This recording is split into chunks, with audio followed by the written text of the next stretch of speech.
शहर में एक घर होता है। इस घर में रवि नाम का एक व्यक्ति अकेला रहता है और घर के पीछे ही एक कब्रिस्तान होता है और कब्रिस्तान से अजीब अजीब आवाजें आती रहती हैं।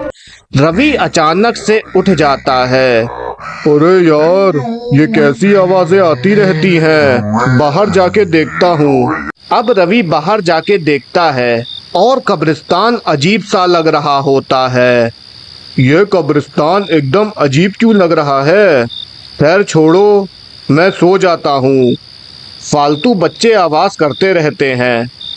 अब रवि सोने चला जाता है और अगले दिन रवि काम पे जाने के लिए निकलता है और रात को वापस आ रहा होता है और घर में होता है।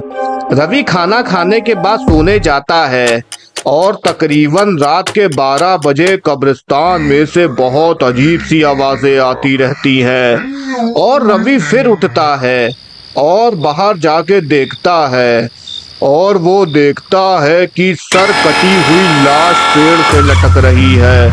वो तुरंत भागता है और घर के अंदर आता है और सोचता है, यार ये क्या था? ये मैंने क्या देख लिया? ये क्या सच था या मेरी आंखों का धोखा था ये?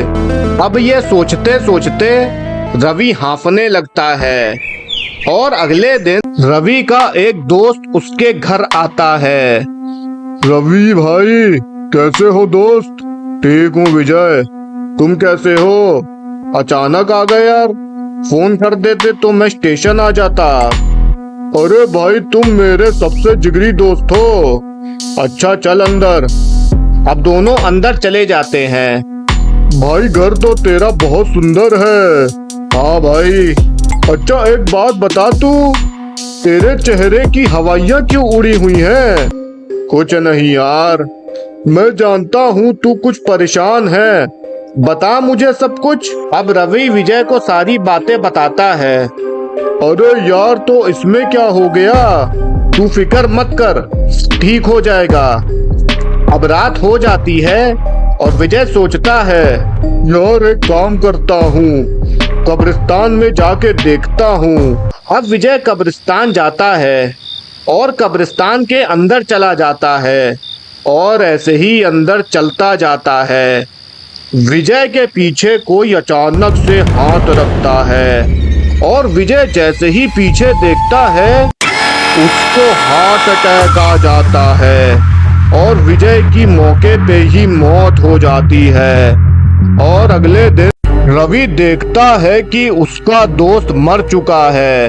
वो चौंक जाता है और सोचता है, ये पक्का इस कब्रिस्तान में आया होगा, इसीलिए ये मर गया।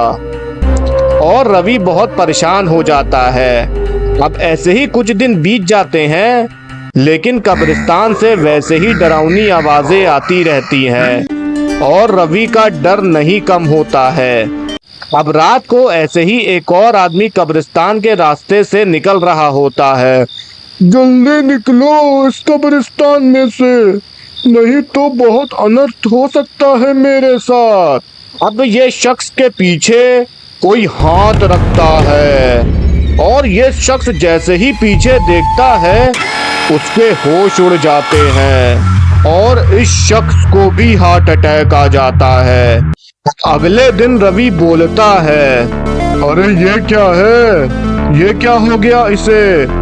लगता है इस कब्रिस्तान में बहुत सारी नेगेटिव एनर्जीज हैं। तो रवि घर आता है और अपने आप से ही बातें कर रहा होता है। मुझे लगता है कि मुझे ये शहर छोड़ देना चाहिए। मैं भी क्या फालतू बकवास कर रहा हूँ?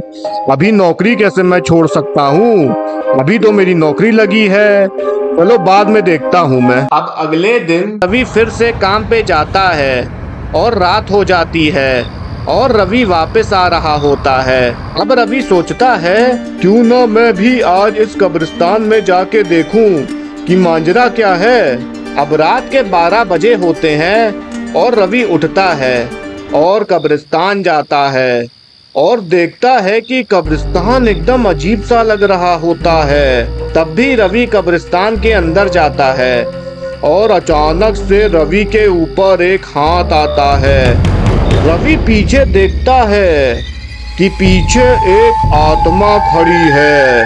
वो भागता है और आत्मा इसके पीछे पड़ जाती है। रवि भागते भागते गिर जाता है और जैसे ही आत्मा रवि के ऊपर अटैक करने जाती है, पीछे से एक आदमी आ जाता है और उस आदमी के हाथ में एक मशाल होती है।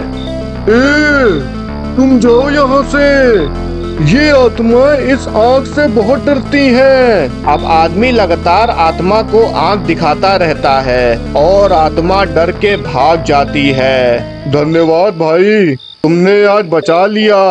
अब आगे से इस कब्रिस्तान में मत आना, नहीं तो मार दिए जाओगे। इस कब्रिस्तान में आत्माओं का वास है। अब रवि निकल जाता है और अगले दिन रवि ये घर छोड़ के हमेशा हमेशा के लिए चला जाता है। तो दोस्तों, यही पूरी कहानी थी।